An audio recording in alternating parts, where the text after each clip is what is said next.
Our big hard fact today is that according to the 2018 Global Slavery Index report, Nigeria ranks 32nd in number of enslaved people. So only 31 countries have more enslaved people than Nigeria. So clearly, while this is a global problem, it's also a very serious problem here in Nigeria. And we have lots of stakeholders fighting this scourge and trying to end it. One of them is the UK government. The UK is contributing significantly to the global fight. And here in Nigeria, the UK High Commission, as representatives of the government, is doing the work. Here to talk about that and other activities of the UK government is the Deputy High Commissioner of the United Kingdom in Nigeria, Harriet Thompson. Thank you so much for joining us on Hard Facts. Thanks very much for having me. So today is World Day Against Trafficking in Persons. What do you think the essence of this day is, Harriet? Well, I mean, these international days happen fairly frequently. And as you said, they're times for us to really focus on big issues that matter right the way across the world. So for today, it's about trafficking in persons. And the theme for this year's event is committed to the cause. And the focus is on those people at the front line who are really working hard, either by identifying the victims, supporting the victims, providing counselling, helping them seek justice.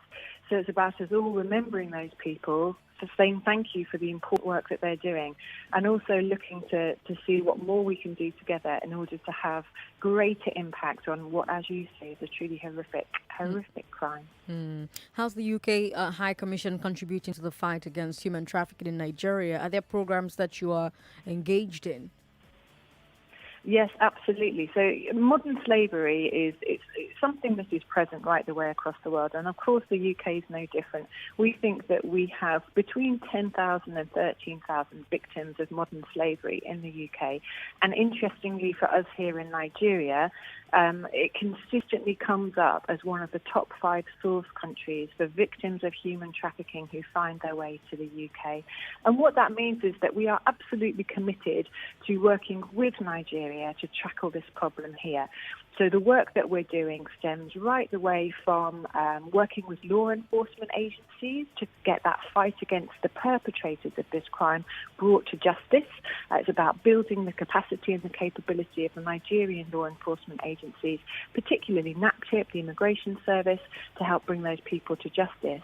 But we're also doing a lot of support for the rehabilitation of victims and for the creation of alternative livelihoods that make it less likely that people will be vulnerable to the sort of exploitation that we see from the human traffickers. So it's right the way through the spectrum. You know, the theme of this year's commemoration is committed to the cause, working on the front line to end human trafficking. So we're talking about the first responders, right, who help with the rescue and the rehabilitation of survivors. I wonder what you think the major challenges are for these first responders here in Nigeria specifically. What do you think gets in the way of them doing the job? Well, I mean, it's important to remember that this is a really complex issue. So there are all sorts of drivers of human trafficking, poverty, unemployment, threats, physical and mental threats, and also societal pressures and family pressures in some instances. So it's a really complex set of issues, and they're difficult to tackle right the way across the world. Here in Nigeria, there's a particular set of issues that lead to a particular problem. So it's interesting, for example, that we see such a significant proportion of the victims of human traffickers coming from a particular state, Edo State within Nigeria. And that means that we need to really understand the specific factors that are at play in that community. But then looking more broadly, I mean, again, obviously, in any country, it's hard for agencies to come together and to work together effectively.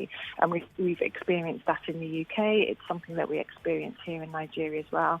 And that's why we're really pleased with one of our programs in particular, the Joint Border Task Force, which brings together representatives of NAPTIP, the Nigerian Agency for the Prevention of Trafficking in Persons, together with the Nigerian Drug Law Enforcement Agency, other agencies that work at the borders. And they're supporting that cross-agency working, as well as providing providing mentoring from British National Crime Agency offices, our Immigration Enforcement International offices, as well as the Crown Prosecution Service. So they're helping these agencies to come together, understand how to work together so that they can identify the criminals, they can bring those people to justice, and then they can take them through the legal system so that we're providing justice to the victims of human trafficking. Is there something that we can all do to make work easier for those on the front lines in this battle? So what I would say is for people to be aware of what's happening around them. One of the other pieces of work that we've done here has been to work with NAPTIP, with the Nigerian Agency for the Prevention of Trafficking in People, a bit of a tongue twister, to boost their comms campaign, so to raise awareness that human trafficking and modern slavery is something that is happening all around us. And that awareness raising is absolutely critical. So people recognize when things don't look quite right. So if you're at the airport and you see a group of people and there's something that just feels a bit uncomfortable, tell somebody. If you're aware that, at a house in your community, there are perhaps children there who are being exploited, tell people. That's, I think, the thing that would be most helpful for law enforcement agencies, as well as, obviously, from the government perspective, ensuring that those agencies have got the resources that they need in order to be able to tackle this problem. And in a country the size of Nigeria, with the population of Nigeria, that's really tough. At the top of the show, I gave the stat from the Global Slavery Index. We're number 32 on that list here in Nigeria. Also, the International Labour Organization says 43% of Nigerian children are in forced labor. So we all know the social, cultural and economic factors behind child slavery in Nigeria. Have you given any thought to what can be done to address those factors and stop child labor, stop child slavery?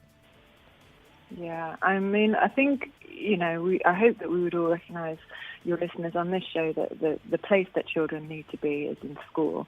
And no country is going to realise its potential if its children do not receive a solid education. It's absolutely critical. So, I think making sure that those education opportunities are there for children, but it's more than that. It's also about providing livelihoods for the families so that they don't need to send their children out to work or indeed keep them home and work. Those children can go to school. So I'm really pleased also to be able to talk about some of the programs that are being run through different British government offices actually in Nigeria. So not only Department for International Development, which is the one that I know people think of most often, but also our Home Office from the UK. We're running programs that are trying to develop opportunities for people to have those more aspirational lifestyles. So the sorts of careers that people really want, we're trying to develop those opportunities, make sure that the training is there, make sure that the employment opportunities are there, so that people can earn a decent living and can support their families without having to send children off to school. Off to work, sorry. If you just joined the show, you're listening to Hard Facts on 99.3 Nigeria Info. It's 11 minutes past 5, and we have the Deputy High Commissioner of the United Kingdom in Nigeria, Harriet Thompson, on the show with us, and we're talking about World Day Against Trafficking in Persons. We're trying to figure out what we need to do to end slavery and trafficking in persons. I shared with you when I started the show that the Global Slavery Index report says that Nigeria ranked 32nd in number of enslaved people back in 2018. Harriet, how has the COVID-19 pandemic affected the High Commission's work in Nigeria? How has Her Majesty's government risen to the challenge? Yeah, well, it is, the same for everybody. Everyone has had to adapt how they're working at this time, and we've had to think about what we can do differently and how we can work remotely in order to keep things going. But I'm really glad to say that we have been able to keep this work going. So, for example, just last week, Joint Border Task Force, which is the program I mentioned earlier, and NAPTIP operation up in Kano, found 37 victims of trafficking. Those people were safeguarded and 3 people were arrested. The traffickers were just about to move their victims victims across the border into Niger in order to start moving them up through what's a really dangerous journey up to Europe. So that's just an example of how this work has carried on through this period.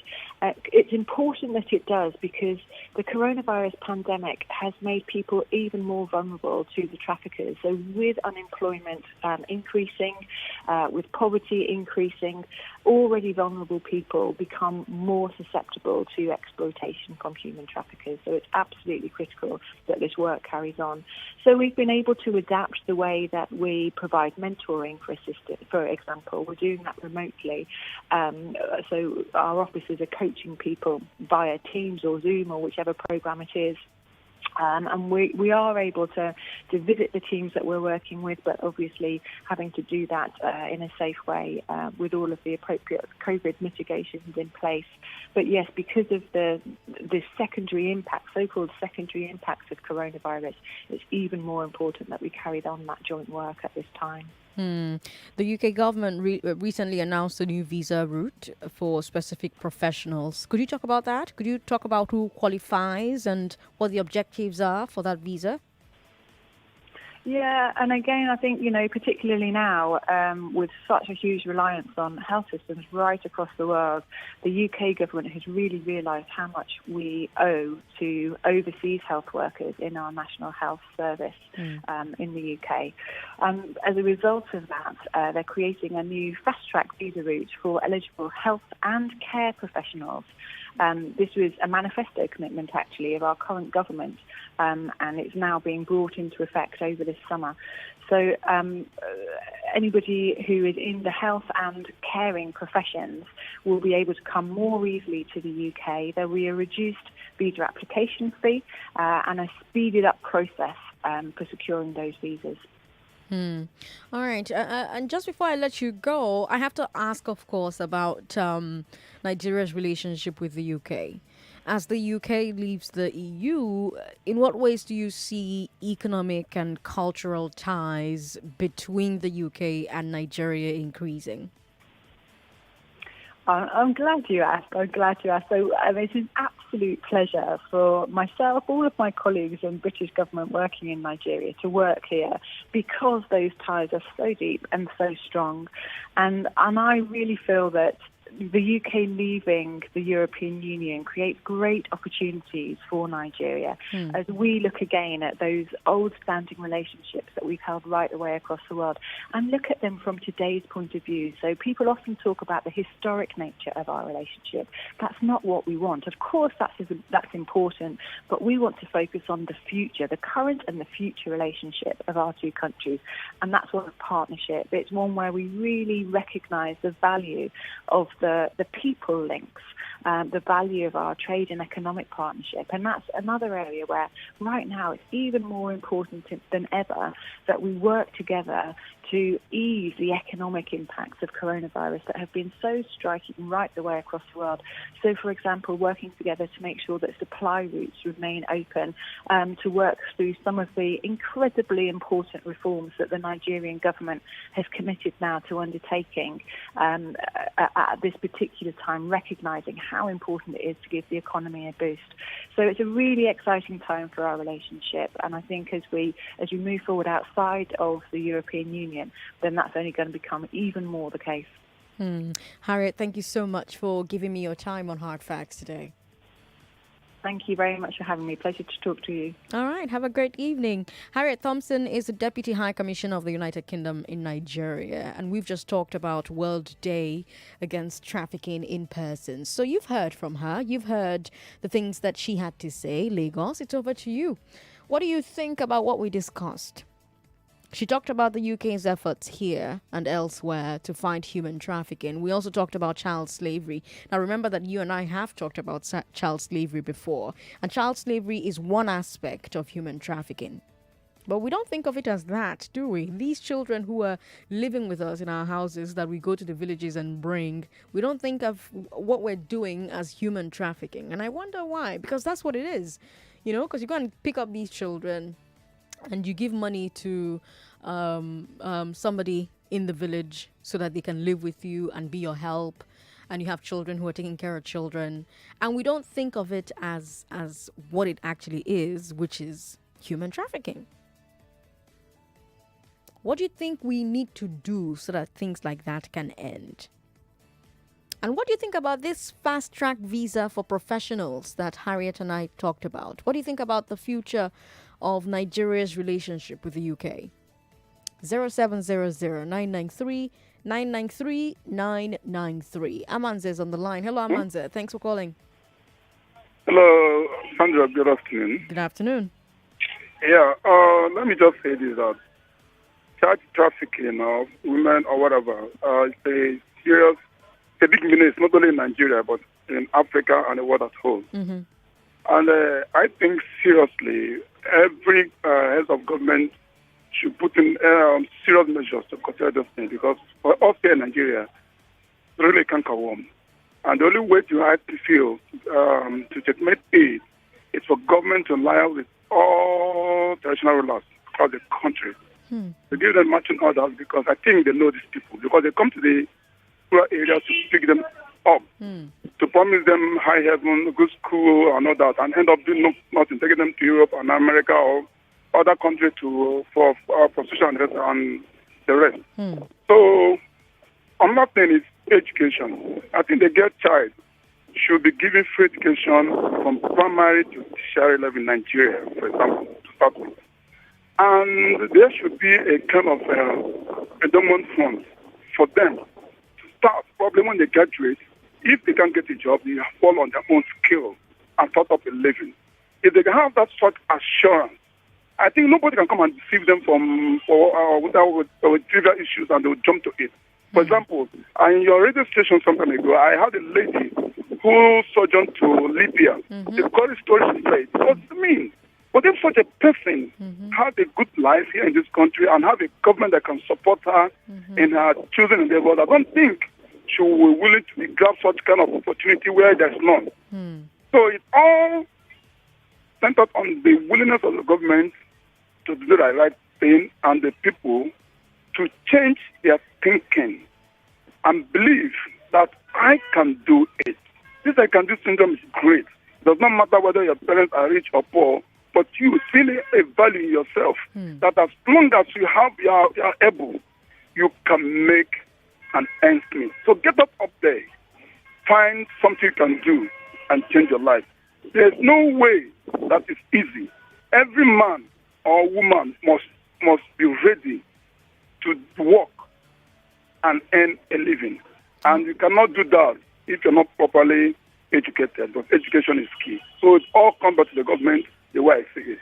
All right, Amanze. Thank you so much. You've been very insightful. Michael is no giddy. Hello, Michael.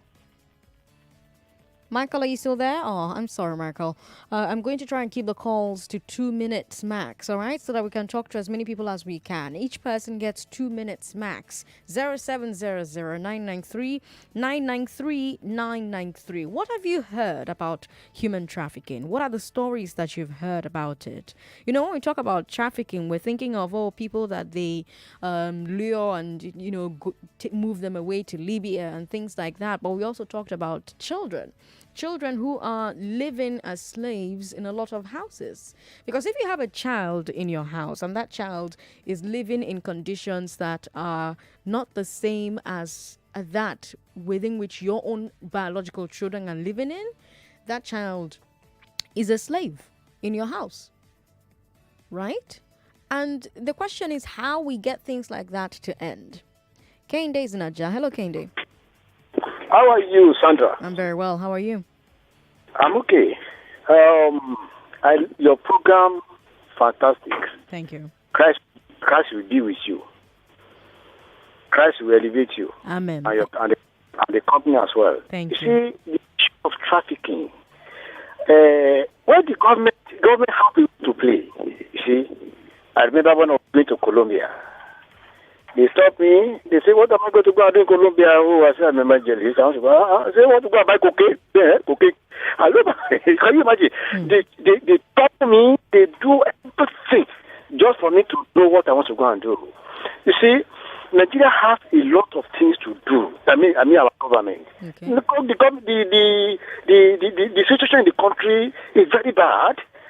Are you understand? I'm not encouraged. I cannot encourage the bad thing because in the Bible it is against it. We should not do anything like prostitute or this kind of. And this is what our people are going there to do. The government is not doing anything. You look at what happened in Nigeria here. And they say Koro 19, Koro 15, Koro 17. You see, people are suffering. You see, they are sharing the rika of rice to two people. Let me can eat only the one rika, and they share one rika to two people. What can that one do? You see, people are found one way or the other to get to eat. Let's leave it at that, Kehinde. Thank you so much for calling. Remember, I'm giving everybody 2 minutes. We've got Mark on the show. Mark is in Eleko. Mark, how are you? I'm very fine today. Good to have you on the show. Go ahead. Yeah. Mark, you're live on the show. What's happening in the background there? Can you turn it down? Oh, I am on transit. Oh. I'm on transit. Driver, reduce your volume. Okay. All right, go ahead, Mark. Yeah, it's about the program. Yes, you're live on the show. You're talking to Sandra. Go ahead. It's all right. Yes. There is a question they ask, and I want to hear it again so that I will say something. Okay. What question was that? It's not Wazobia FM I'm talking about. No, this is Nigeria Info. Okay.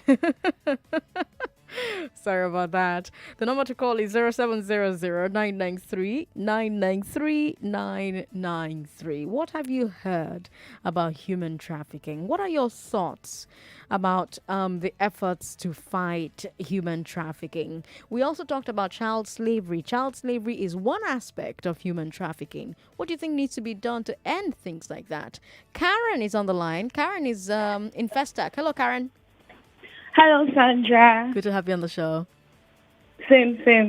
I just called on the child trafficking issue, the one that has to do with the child particular, not the prostitution. Now, I think in my own terms, if the government will be able to provide like free education, because the most reasons why most parents release their children to people who they think they are better off, it's because of education.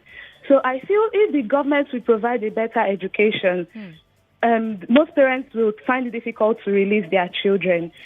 Yes. But a lot of government schools, the education is free. In a lot of unity schools, education is free for primary. I don't know about secondary and university now. So when you say free education, are you talking about all the way to tertiary?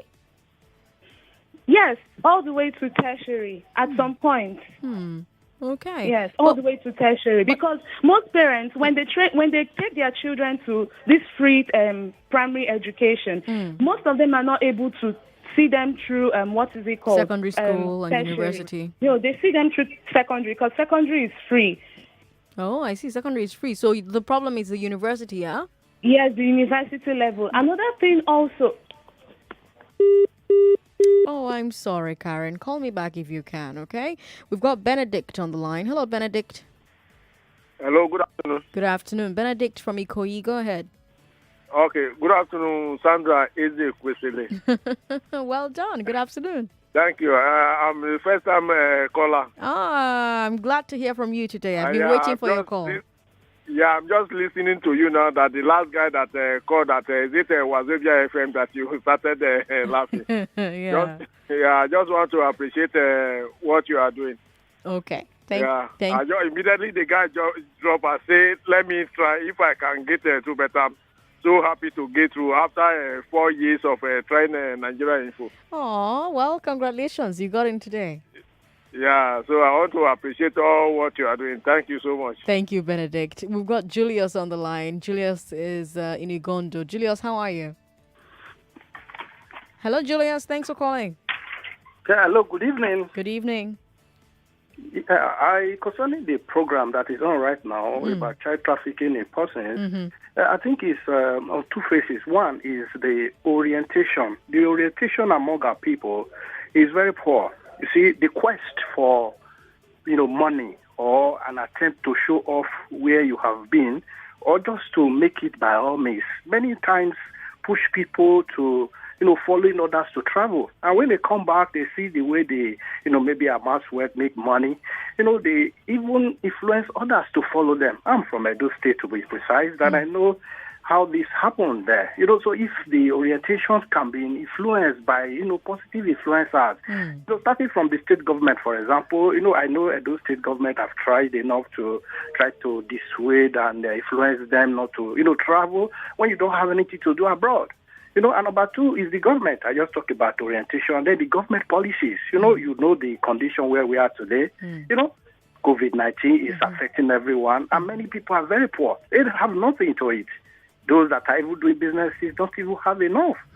So when they try to get what they want, what they think they need, and they don't have access to it, they might be forced to, take some things that are not palatable. So I think when these two things are taken into consideration, I'm sure on the long run, this trafficking persons, which has become a menace in the whole world, might reduce. Julius, thank you so much for calling us. We've got Orobosa on the line. He's in Ibejuleki. Orobosa, thanks for calling.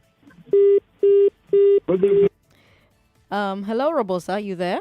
Hello, I can hear you. Good evening. Good evening. Go ahead.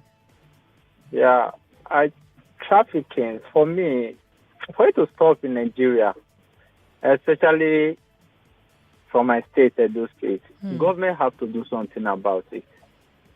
Because when you are just trying, you yourself, you just wake up, okay, I don't have to remain like this. Let me try and do something. And tomorrow government come and just bring out one law that will scatter your business for you. Everything will just crumble. The option you have is, okay, let me just leave. Like this year, I actually tried to start up delivering business. But they started bringing up this, that, everything. I don't have 2 million naira. The one I have, we use it, but at the end, I have to sell my bike.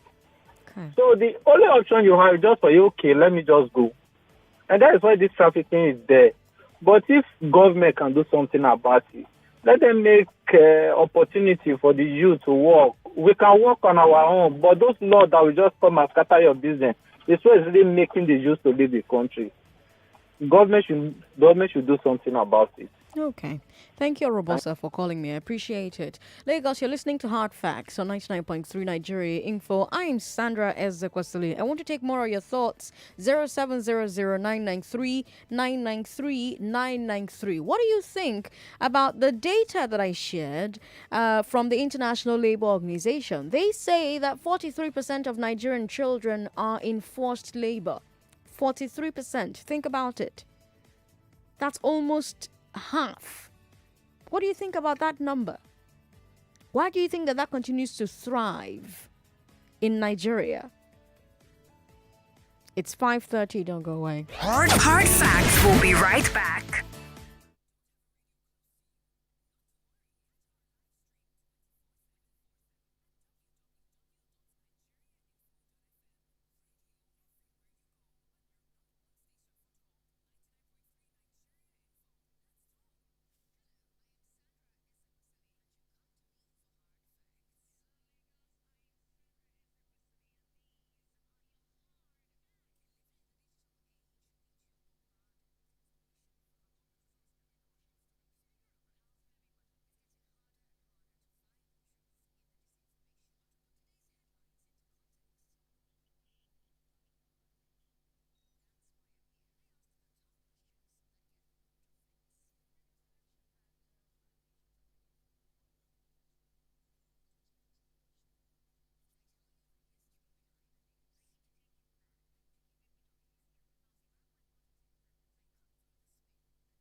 This is the Big Three.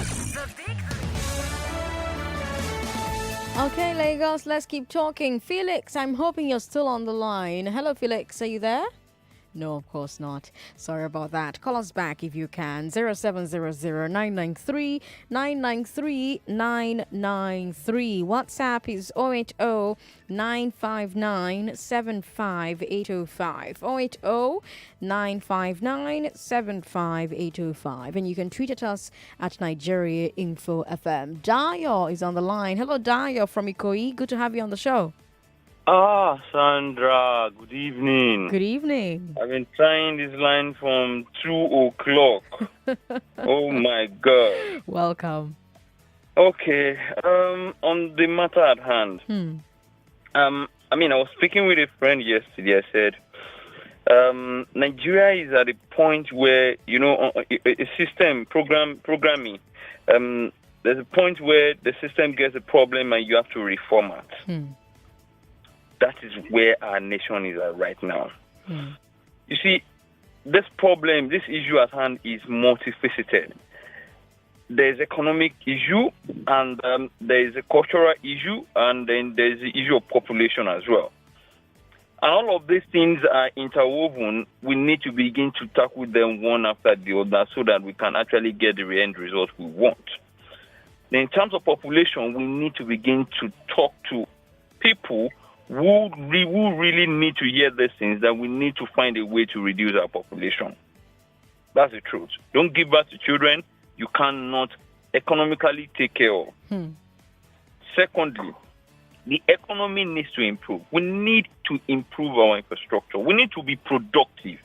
Take for example, you walk on the island, you live on the mainland, you spend 3 hours on traffic to get to work. How are you going to be productive? Please. We cannot move forward like that. Then lastly, culturally, please, we need to stop this issue of money by force, money by crook, money by any way. Nobody questions, whatever you do to get money is okay. That is one of the things that is also getting us into all of these. So much so that some people are even making money from these children they are trafficking, and some people will celebrate them. They will build houses. They will do charity, just like your last story. The pastor, everybody is just doing jazz. And we're all looking at it and we think it's good. We are sitting on a keg of gunpowder. I pray it doesn't explode in our own time. Taya, thanks for calling. We've got Henry, not Joe, on the line. Hello, Henry. Hello. Oh my God! For over 2 months, I've been calling. Wow! Welcome today. Good to have you on the show. Well, what I have to say is for you people to help us educate Nigeria, because right now Nigeria don't have plans for any citizen. Our leaders don't have plans for any citizen. All what they have is to sail and lose. But in coming election, let us have more knowledge so that we know how to pick a leader, not just all these looters, not just all these criminals calling themselves a leader. Please, God bless you. All right, thank you for calling us. 99.3. Yeah, good evening. Good evening. What's your name, sir? Sorry about that. If you can call back, please do. WhatsApp is 080-959-75805. For me, to end slavery and trafficking in persons, the following should be done. Number one, change the education system from garbage in and garbage out to critical thinking skills. Our religious leaders should stop preaching prosperity and preach the practical principles of life. The federal, state, and local governments should work on diversifying the economy so that the youth can have a variety of options to practice their God-given skills.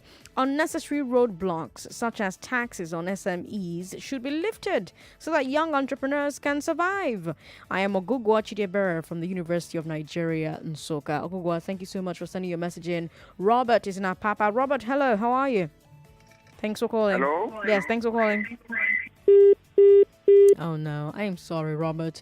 If you can call back, please do. Okay, 0700-993-993-993. One of the questions I was asking earlier on is what you thought about that number that I shared with you from the International Labour Organization. They say 43% of Nigerian children, are in forced labor. What do you think about that? We've got a caller from Abado. Iyanu, how are you? Thanks for calling. Yeah, good evening. Good evening. Yeah, I think about Nigerian government, about finding a solution. I don't have a hope with it. But I believe if every young entrepreneur makes it and they try and invest back in this society, like we have a lot of people that are working their ass off every time to do it, and there are people like that again. So, like the guy that spoke about chess player guy, if you could just try and come back to your society, invest in the young ones, I believe the society will be better. We shouldn't just think about schools as a solution. Everybody has their own skills that could be maximized, and I think Nigeria will be better that way, at least to some extent. So, but if we keep waiting on our government to find a solution, I think we'll wait till eternity. Yeah. All right. Well, thanks for calling me. I appreciate it. We've got, I think, Chris on the line. Hello, Chris. Yeah, good evening, Sandra. Thanks for calling. Good evening. My dear sister, just like the other callers have said, I think the most important thing, the whole blame, I've heard all the callers, everybody comes to blame the government. Forgetting that the fact, this whole issue started from the family. If we must get it right, all effort must concentrate on the family, because the family is the smallest unit of the society. Then, this is where the whole thing started. The parents must, try as much as they can. So, get involved in. If you know that what your economic activity can produce for you, if you know how viable you are, it should determine how large your family should be. You should be able to give birth to people you can cater for. Honestly, that is the way I see it. Honestly speaking, because Nigeria is we still belong to the developing country. We are not yet developed. So sincerely speaking, we have many things that are yet undone that didn't look so much attention at the moment. Honestly speaking, this issue, more blame goes to the parents. The parents must try to be able, as much as they can, to reduce. Give birth to people you can cater for. You must not give birth to. I see people. You see small children roaming the street begging for alms. And all of them actually came from the family. Honestly speaking, I for one, I don't have a large family, and to a very large extent, yes, I believe that the government have some responsibility to do, but at the same time, the bigger part of it, lies with the families. That is how I see it, my justice. Thank you for calling to share your thoughts with me. Desmond is in Badagry. Hello, Desmond. Thanks for calling. Hello, Sandra. Good evening. Good evening. Yeah, you see, this problem, the Nigerian factor, and not only Nigeria, it's a worldwide problem. Mm-hmm. Because I remember 3 or 4 years ago when people, during the Syrian crisis, where people were trekking all the way from Syria down looking for a better place in Europe, in Nigeria, people looking for routes to Libya, Oh, I'm sorry about that. We've got somebody who says child forced labor and trafficking is the fault of the government. Some of the perpetrators are connected to the big wigs. The problem of Nigeria is the government of the day. Nikki Omodo says. Nikki is in Lekki. But Nikki, your neighbor who has a child living in her house, how is that one the fault of government? Now your neighbor carry her hand, go meet person for village, collect small pikin, say, I dey want pikin wey go grow up with my children. And that pikin, they do all kinds of work where her own children no go ever do for as long as they live. Once you see them together, you know which one is the child slave and which one is the biological child of the house. What has government got to do with that one? A serious question. If you think that government should play a role in that particular one, call me and tell me what role government should be playing. And is there any responsibility at all on the part of the person who goes and picks up the child? Who pays for the child? Is there anything that should be happening to them? We've got Black on the line. Black is in Ionic Belgium. Hello, Black. Thanks for calling. Yeah, good evening, Sandra. Good evening. I want to comment on human trafficking. On what? Go ahead. Yeah, human trafficking. Yeah, I have a short story, your story about my own brother. Okay. Yeah, so my mom and sister came to our village in 2008. Then we were okay. Okay. And he took my younger brother. He promised that my brother was going to be going to school while I shall be going to my school in village. So after about 2012, we discovered that my brother wasn't going to school. Instead, she was there. She was using my brother to be doing some kind of home chores for her. Okay. And it happens that mommy now gets angry with him. And I told her that let her release my brother. She refused. But then we were still small, sir. So at about 2018, my brother turned to me maybe like big boys and started giving her trouble. Like she this wicked woman, she started causing trouble for her. And she now has to return my brother to us. Then my mom asked my brother, let my brother narrate how everything happened. And my brother told him everything that happened. My God. I'm sorry. Oh, no. I'm sorry that you were disconnected. But I'm sorry that your brother went through that. And I'm glad that your mother did the right thing by recalling your brother. Our number is 0700-993-993-993. Coming up after the news at 6, we're going to have a conversation, a debate about zoning. We'll have a debate on the other side of 6 o'clock, immediately after the news at 6, about zoning. Should zoning formula be applied to the presidential election? That's a debate we're going to have after the news at 6. So make sure you're still listening so that you can be a part of that debate after the news at 6. In the meantime, let me talk to Stanley about human trafficking. Stanley, hello. Yeah, good evening. Good evening. I want to contribute concerning the human trafficking. Yes, go ahead. So the reason why most people go for this trafficking is because things are not going well here in Nigeria. You know, during the pandemic, a friend of mine lost his job. And last week, you know, when we were talking together, he was telling me that he's looking for a means, you know, that is going to travel maybe via Libya, you know, through roads. So he was advising me to go with him. But I told him that there's no way I can go with him because I don't have any money with me, because I will need to feed myself, you know, on the road. I cannot just go, you know, go with you just like that. So the guy, you know, he was too desperate, as he's looking for me that if he can get us to maybe 20,000 or 30,000, that is going to take his leave. I said, okay, that you can go, but maybe when you get there, you can now call me if there is good for you, so I will know if I'm going to join you. So even me myself, I was tempted to join him, even when I know that it's not good. Why? The reason is because there is no job here in Nigeria. So I think that is my take. Thank you, Stanley, for being very honest with me. I appreciate it. Because things are so rough, you'd rather risk the potential hazards of what you'd face if you had to travel to Europe via Libya. Man.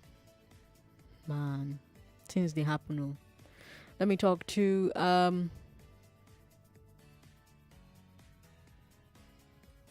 Hello, sir. What's your name? Hello. Thank you for calling us. What's your name, sir? Sandra. Yes, you're talking. Good evening. What's your name, sir? Vitus Chamolo. Good to have you on the show. Go ahead. For me, everything started by government. Okay. Even the caller before the last caller said, don't blame government. See, in Nigeria now, even to train one child now is very difficult. So that means we cannot burn a child. These are hard. That's why all this trafficking, human trafficking, you don't blame. I put everything in government. Nigeria government. But did government force somebody to have more children than they can take care of? Yes, I say one. Even though one, not supposed to train one now. It's too difficult to train one. Talk of two or three. So if like that one, so nobody will born. So nobody will born. But if you know, if you not get money to train pikin, make you no born now. And they say nobody will born pikin because now for Nigeria now. No, some people go born. Some people go born because they get money to born. Okay, but people when don't get money to born, may they no born now. So some people don't go born because they don't get money. Now, okay. It don't no better pass than to carry your pikin give person we go treat them like nonsense. You know if you expect some you get money now. Nigeria police can make you poor man tomorrow. I can wait to have police Lagos now. This pandemic now, people will be millionaire now. There are now thousands. I'm telling you. So they will make you push you to carry your child to get somebody to train you for you. Okay. So Nigeria policy, they give a big man to the poor man. Suddenly, which is expected. Thank you. Thank you so much for calling. So I guess he's talking about policy somersaults, right? So one day government wakes up and does some crazy thing, and the next thing you know, you're poorer than you were 6 months ago, 1 year ago. Let me talk to Ezekiel in Festac. Ezekiel, how are you? Yeah, good afternoon. Good afternoon. This issue, it might be a global issue, but in my opinion, Nigeria is a very is a very strange country. Part of this might be from the government, yes, but it's only in this country that I've seen that the economic of the country is not really so good. But the people, the citizens of the country are going beyond what they can afford. I don't understand. I mean, a few months ago, about 2 months ago, we were shouting, some of us were congratulating the woman that gave birth to a quadruplet. She was having 13 already that gave birth to quadruplet that makes birth 17. I mean, when we have people like this, with this kind of mindset, when you tell people that give birth to the children with the amount of children you can take care of, and they tell you that God will take care of children, how do you want us to cope with this? I don't understand.